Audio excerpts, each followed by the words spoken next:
Years ago, we did a dissect for Joyner Lucas' Devil's Work, and that went really well. And I think a lot of people connected with it. And he just released Devil's Work 2. Yeah. So we're gonna dissect this one as well. So, have you heard that yet?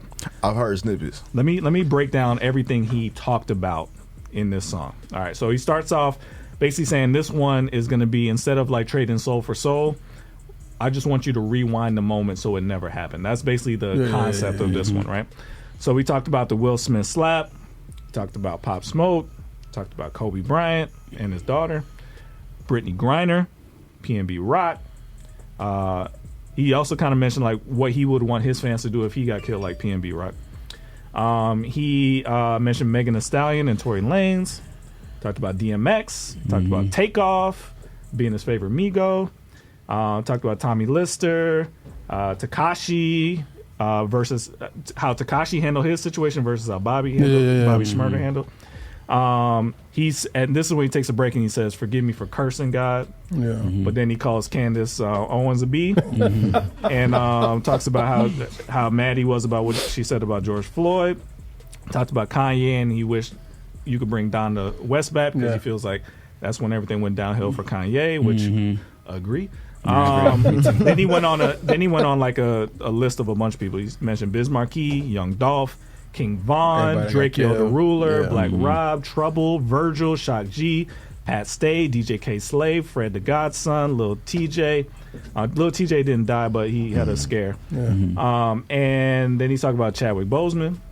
He talked about Sidhu Moosewala. He's a Punjabi rapper. And then he talked about Juice WRLD, and then he said, again, like, this is not God's fault, this is the devil's fault. And what was interesting, at the very end, it was sponsored by a company called Tulley. I'd never seen that. Have you seen, like, where a whole song was sponsored by a company? It was interesting. So that may be a whole nother topic. It says it's an app to manage your music career. Oh, wow. That's dope. Interesting. So I was like, oh, that's weird. You got this whole song is sponsored. It was a good idea. That may be a new thing. It's a good idea. Yeah. All right. So out of all those topics, so how do you think he handled this one, and what's your take on his, I believe genuine cry out to God to say, I don't understand why this is happening. What do you think about it? I think I wondered, did he hear Bizzle's respond for the first one? Because that's a very good situation. Do you think? I wonder how he felt about what Domingo Guyton did too, and really? what he talked to him about. Yeah, because he knew Domingo knows him personally. Yeah, so it'll be interesting. to see. About part two. I think the thing it's always good to, when you're frustrating and like lament to God and ask him questions like, God, why did this happen? It's almost like David, like, or even Job, God, what's going on? What's this? What's this? I don't think it's nothing wrong with that. I think this one is a little bit more conscious than the first one. I think the first one was more God blaming. I think this one was like, I know the devil had his work in this more than you. You think that he heard Bizzle? That's what he's saying. Like, think you heard it? I wouldn't be shocked. I mean, that song got popular. It blew up. So I wouldn't be shocked. You think he heard what we said? No, I don't know. You think? I don't know. I just wonder how he absorbed the backlash, because it sounded like he added lines to kind of buffer himself. Yeah, like, he corrected some Forgive me for cursing. I know it's not your fault. Like, I think he was very careful to say, but it's still what you would say is not exactly what you want to be doing, cursing at God like that. Yeah. But if it's coming from a genuine place, and this is somebody who's new to faith or trying to become a Christian, that's a real place, and I don't want to take that away from you. If you're really crying out to God, however it comes out, say it, right? But the only thing, if let's say we were mentoring Joyner Lucas, which will never happen. You never know. God could do anything, brother. What I would say to somebody at that place is, your cry out is reasonable,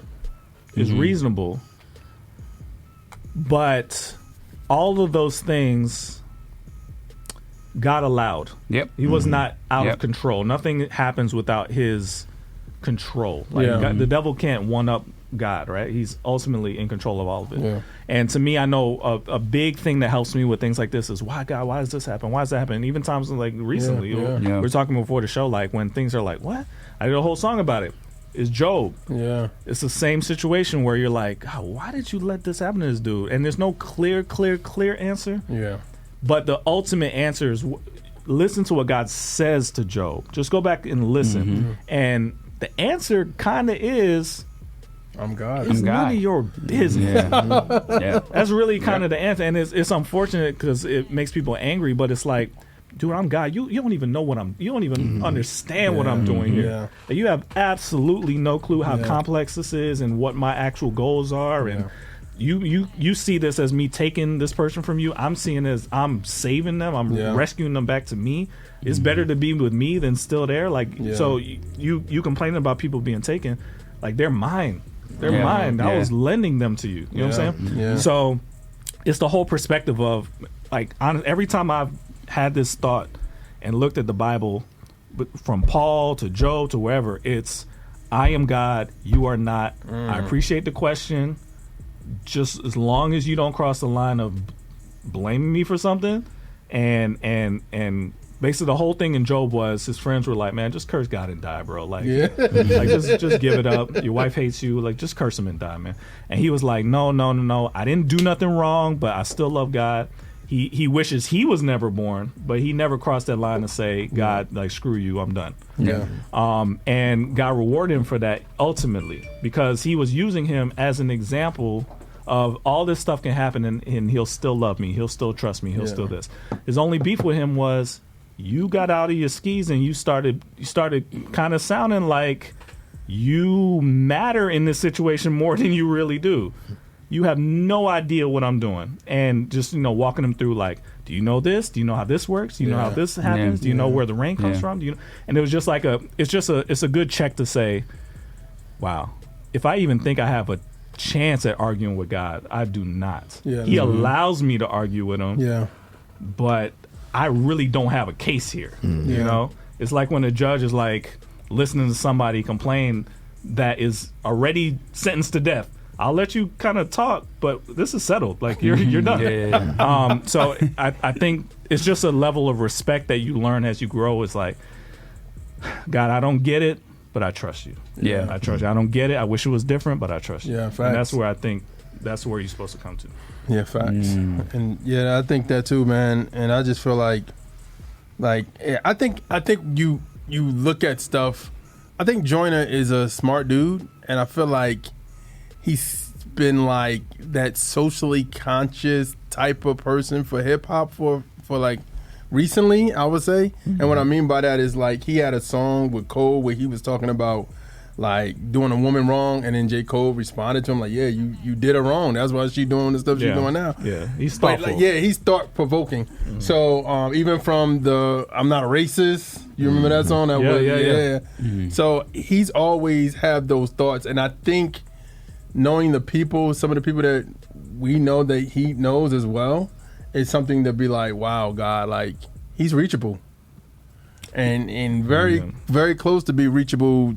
And giving his life to the Lord, like, really, or if he think he's saved already, like that could be helped. You know what I'm saying? Help to walk this out. I think what we're hoping for everybody that's in a Joyner Lucas position, and talking straight to him if he's listening, is we want you to get to the place where you know that your life is now dedicated to God. There's a difference between I'm a Christian, I believe in God, but I'm gonna still do my thing. And when you finally say, no, I'm going to only do his thing. It's not about me no more. I don't care if I'm famous. I don't care if I'm successful. All I care about is, am I living out what he wants me to do? Period. No matter how it looks, how far I get, am I doing what he wants me to do? And I'll sacrifice things that look good to make sure I'm still doing what he wants me to do. That's the only thing we're praying for. Like, we're hoping for Kanye and all these guys, because we see glimmers of it. Like, man, he knows something. He knows about God. He must be hearing God saying something to him. The answer is give in 100%. No going back. No exceptions. Give it all up and surrender it. Every wish you had, every desire you had to be famous and successful, give it up and let him do it. If he wants it to happen, let him do it. And it'll be pure that way, and it won't feel like you're compromising. And plus our success comes from the Lord. Like our success is, first of all, our success here as believers is that we know Jesus. Yeah. That's our ultimate success. Like we know Jesus, you know, and anything else added to that, that's a plus, like you just said.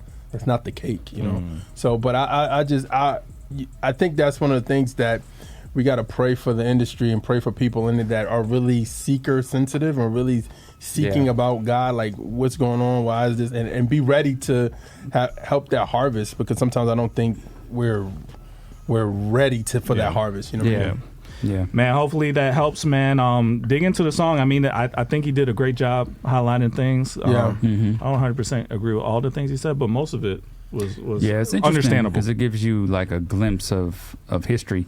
You know, moments that the fact that he kind of started with, man, I got to do another one of these because so much happened since the last song. It's like, man, I got to get back in here, and I think he could keep doing that because there's stuff that is gonna happen between this song and the next one. So all right, man. Hopefully that helps y'all. You in the field with the Trackstarz, Ryan Righteous, Sean Tanner, DJ Jeremiah. Let's go.